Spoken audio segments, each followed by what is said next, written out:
Magandang gabi po sa inyong lahat. Ako po ay magluluto ng dinner namin ng pamilya. Nang humiling po yung mga anak ko ng pagluto ko sila ng chicken penne in sun-dried tomatoes. Ito po yung gagawin ko ngayon.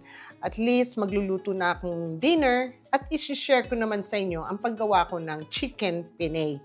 So ito po mga gamit ko. Simple lang, very healthy choice po lahat ang mga ingredients ko. We have the mushroom. Ang mushroom pong ginagamit ko is yung baby bella. Bakit baby bella? Kasi ang baby bella, pag niluto, hindi siya nag-shrink. Hindi katulad ng mga button mushroom, nagtutubig sila. Tapos yung penne ko, na hinanda ko na kanina, pinakulaan ko na. This is 2 box ng penne. Which is a pound per box. So, 2 penne yan. I cook it al dente for 15 minutes kasi 2 box nga po yan. And then, the usual, gagamit ako ng garlic na binabad ko na to sa olive oil yung garlic. Tapos, meron tayong pepper, yung chicken bouillon, onions, crushed pepper, red peppers, parsley, and of course, ang main event natin, yung sun-dried tomatoes. And ginagamit ko rin is butter, olive oil, and yung sun-dried tomatoes na ginagamit ko ay this brand. Kasi babad siya sa olive oil, not any other oil. Yun po ang magandang gamitin nyo. And of course, I also need some Parmesan cheese na gagamitin natin for garnishing. Okay? And oh, by the way, yung pong chicken. It's chicken breast ang gagamitin natin. Trinim ko na yung fat. So, it's really, kumbaga, na tong chicken na to, very healthy.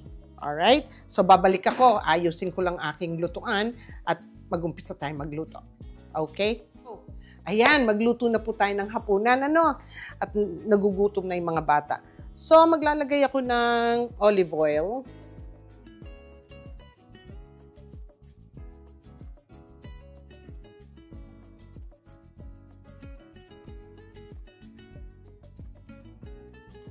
Then, ilalagay ko na rin po ang ating butter. Hindi natin pwedeng ilagay ang butter muna kasi masusunog ang butter. Kailangan meron siyang kasamang olive oil. Okay? So, hintayin lang po natin ito. Napakabilis lang po nito once na prep nyo na lahat ng lutuin. Ito yung favorite ng mga anak ko. So, this is my version of chicken penne with sun-dried tomatoes. Okay. So, i-break apart ko lang yung butter. Okay. Nakikita ninyo, nagme-melt na po yung butter. It's okay kung hindi pa fully melted lahat, So, lalagay ko na garlic. Marami akong mag-garlic. Siguro ito mga 3 tablespoon na garlic ang ginagamit ko. Ang bango. Ang bango-bango po. Kung nandito lang kayo na amoy nyo yung butter, yung garlic. Ayan. Until it's golden brown. Kasi nagbibigay ito ng malaking flavor sa ating penne. Ang ating garlic. Now, we'll put the onions. Ihalo lang ninyo maigi hanggang maging translucent po ang ating onion.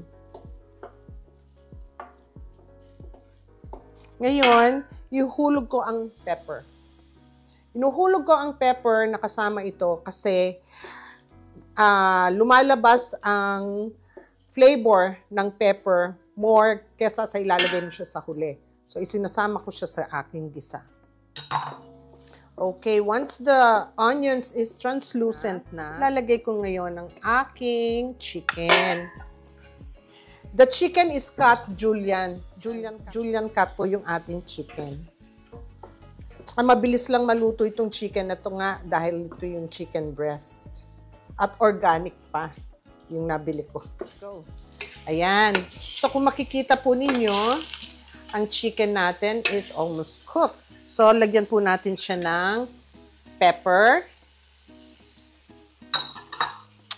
ng yellow powder, chicken powder. At haluin natin ng maigi.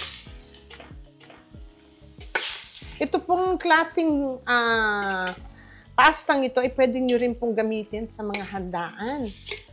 Hindi lang dahil sa dinner namin ngayon, pero minsan hinahanda ko rin ito dahil hiling ng mga bisita ko dahil alam nila itong Pinay na to. Okay, so now, lagay po natin yung pesto. Naglalagay akong pesto. This is optional. Pwede nyo lagyan, pwedeng hindi. Pero I put pesto because it adds more flavor to it.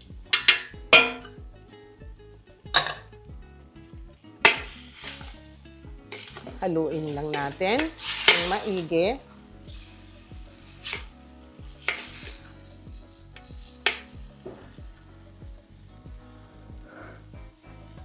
At ilalagay naman po natin ngayon ang sun-dried tomatoes. Nakikita nyo may oil, that's olive oil.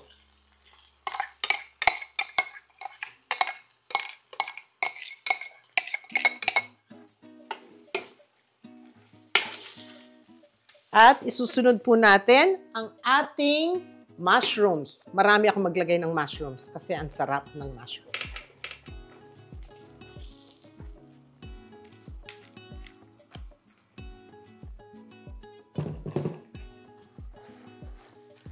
So, haluin lang po natin ito ng haluin hanggang sa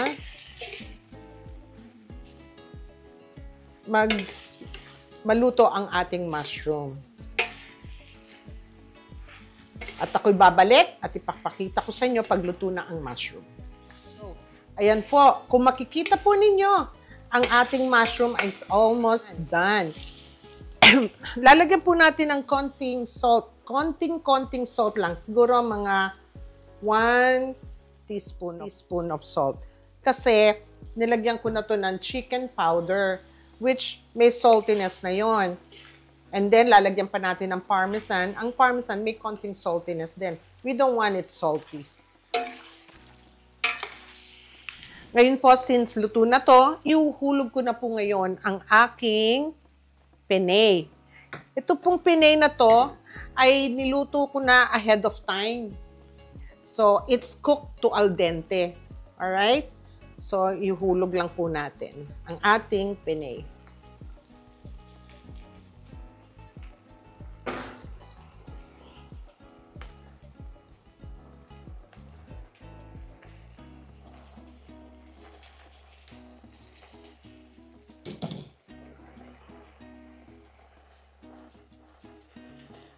Ngayon po, ay papatayin ko na ang aking apoy dahil tapos na po ito. Ganun po dali ang pagluto ng chicken Pinay. All I have to do is break this.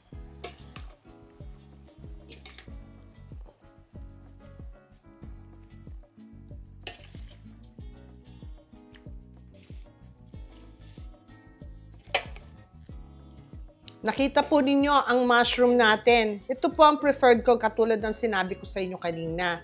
Hindi sila nagsishrink. Hindi tulad po ng button mushroom o yung ibang klase pang mushroom na ginagamit nila. This is the best one, the Baby Bella. Hayaan po ninyo, at the end of my video, ilalagay ko lahat ng ingredients ko. Ngayon, nasa sa inyo na po yun kung gaano ang consumption nyo. Nakita naman po ninyo kung gaano kakonti lang ang aking mga nilalagay. Refrain from using a lot of salt on this one. Halo lang nating maigi lahat yung mga nasa ilalim. Para sa ganon, kumalat po ang lasa ng ating chicken Pinay.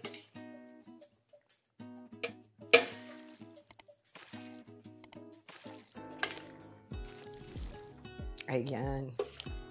So next, lalagyan ko po ito ng parsley. Pero bago parsley, ilalagay ko yung Parmesan cheese. Marami po akong maglagay ng Parmesan cheese. May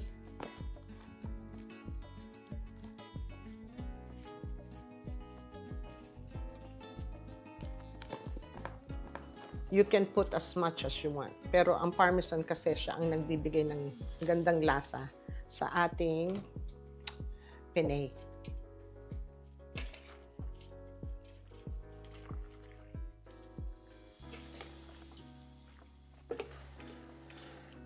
At pagkatapos, lalagyan po natin ng parsley. And the rest, gagamitin ko sa garnishing for plating ko. So, ayan po. Nakita nyo, napakaganda ng ating chicken penne. It's very colorful, very healthy. Hindi kayo makakaiwas ng hindi kumain na madami nito. Dahil po napakalasa ng chicken penne. Sige po, babalik ako at ipi-plating ko ito. And then, I'll show you yung final paano ko siya gagawin na presentable sa mga handaan. I'll be back po.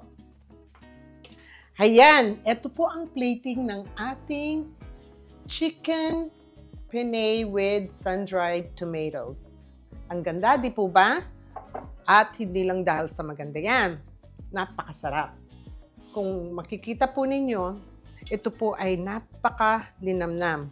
Ang aking noodles na penne ay al dente. Meaning, it's tender but firm.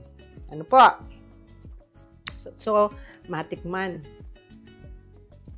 Ang sarap po. Napakasarap. Hindi siya maalat. Lasang-lasa lahat yung pesto, yung sun-dried tomatoes, at saka yung meron siyang konting kick doon po sa ating red pepper na nilagay and black pepper. Paano po? Ako'y magpapaalam muna at kami kakain ng hapunan.